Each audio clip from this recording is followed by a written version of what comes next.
The story of Jesus is the story of you. And many times we miss the importance of the lessons learned in that story because we're focusing more on the character of the story than we are on the story of the character. However, since the letter J was not introduced into the English language until the 14th century, we know that Jesus was not the Messiah's real name. We also know that there's plenty of evidence that points to Yeshua being his name. And so we will deal with it from that aspect.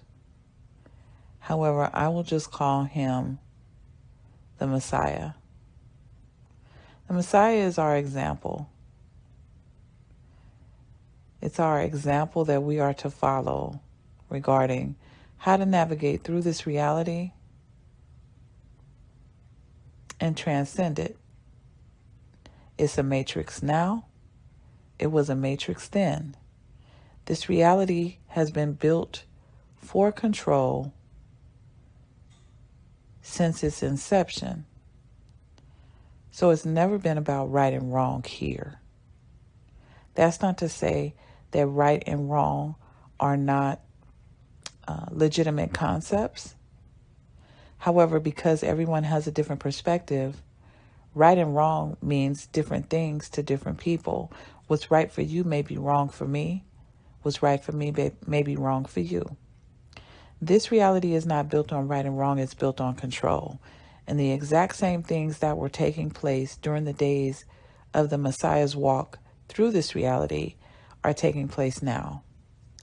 And so that example, our example, showed us many lessons within his life that are directly applicable to where we are on our journey.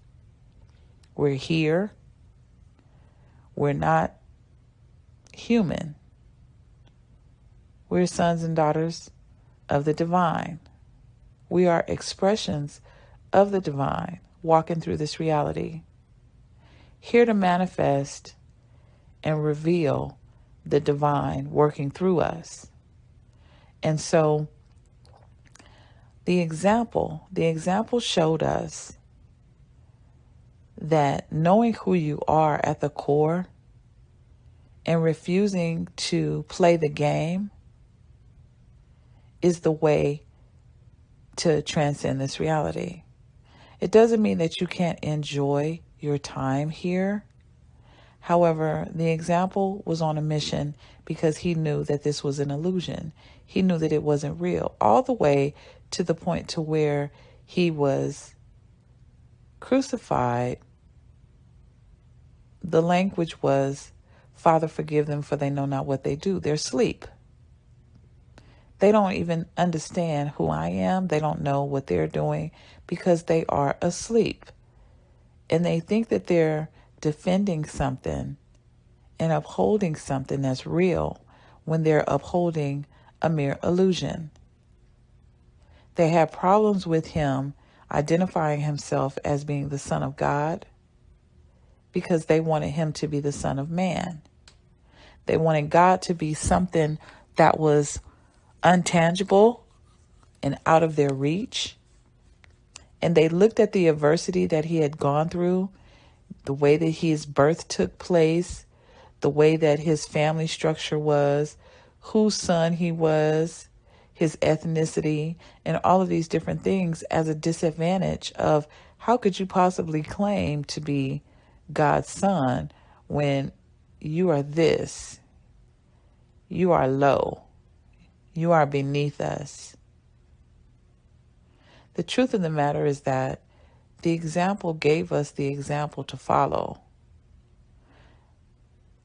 Not wasting your time majoring in minors, fighting the government, dealing with religious idiots And I use that word very lightly because I normally don't call anyone an idiot. But you have some people that they're so full of self-righteousness and they use religion to profit off of people instead of helping them to get closer to God. So I like to call them religious idiots because they don't have any clue what they're doing. But those are things that he did not spend his time even dealing with. He didn't spend his time debating with people over religious dogma and theories. He said what he said. He knew who he was, and he walked accordingly. That's our example. You can do what you need to do in this matrix, but you also need to know who you are at the core of your being so that you don't get sucked into the illusion and not be able to transcend this reality. All the way until he took his last breath, he remained true to who he is. It wasn't comfortable. It wasn't fair. It wasn't even justified. It didn't even make sense. Why are you killing someone for speaking the truth? Well, because that truth shatters your illusions. Because you don't want your illusion shattered, you attack the messenger, thinking that you can stop the message. You can't stop the message. The Matrix is not real. It's not our real reality. It's a holographic,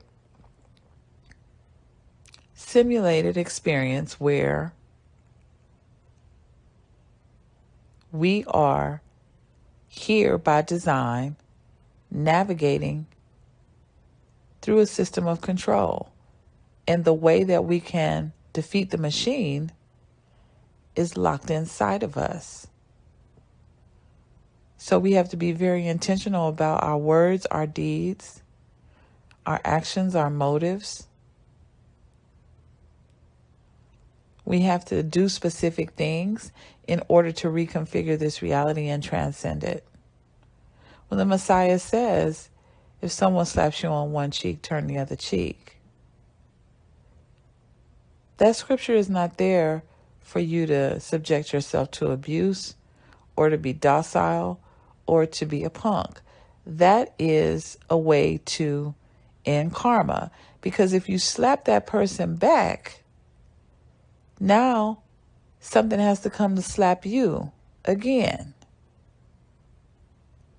So basically, the lessons in the Bible that appear to be very nonsensical or make, docile or make you, a punk or whatever the case is, they don't make sense because the natural proclivity of this reality is ego. And ego says, if you hit me, I'm going to hit you back. And matter of fact, I may lay you out on a whole nother level.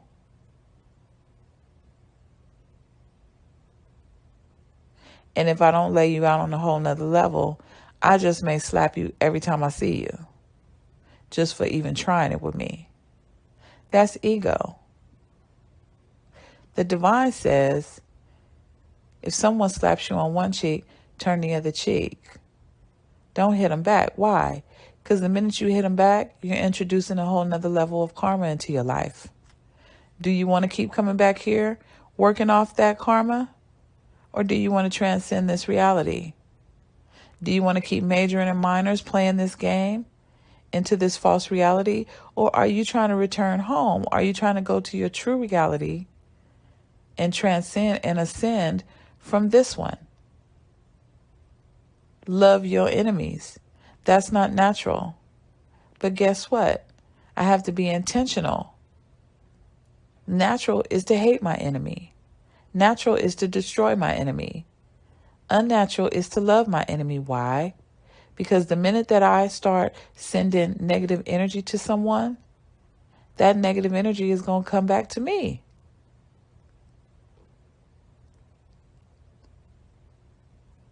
And then guess what? I got some more karma that I have to work off. So it's a never-ending cycle. The example showed us how to respond and not to react. Because the ego will always tempt you. When the Messiah was up in the mountaintop for 40 days and 40 nights, fasting, the ego is the devil that showed up. You know who you are. You know, I'll give you everything that you can see as far as the eye can see. If you do this, if you just bow down, bow down to me, play the game, be human. Why don't you go ahead and throw yourself off that cliff? You know you got angels. Since you're the son of God, they're going to come and make sure that you don't dash your foot against a stone. Tempted him to commit suicide. You up here starving. What you fasting for? You the son of God. You could turn those rocks over there into bread. Why are you up here making such a sacrifice, starving yourself? What point are you trying to prove? That's ego. That was ego that showed up. That's the devil. And so our example gave us the example to follow. So it's not about whether Jesus ever existed or not. It's about Jesus is you. You are one and the same with the Messiah, with your example. That story was put there to give you a roadmap on how to transcend this reality. So if you spend your time majoring and minors arguing about whether or not it was a real story, whether or not the Bible is real, whether or not this, whether or not that, you've missed it. The Bible is a book of magic. If you take it literal, it's going to power you down. But if you read it through metaphysical eye, it'll power you up. But in order to read it through a metaphysical eye, you have to be connected to God, because everybody's not going to understand it. It is the Spirit of truth that will reveal to you what the scriptures are truly saying. And yes, man did get involved. And yes, man has twisted some of it. However, the Spirit of truth will tell you what's applicable and what's been tampered with. So follow your example. Study the story of your example so that you can get a clear understanding how to win this. Because your example showed you from beginning to end, no matter what adversity you have, if you hold on to the truth of who you are, you can win. Peace.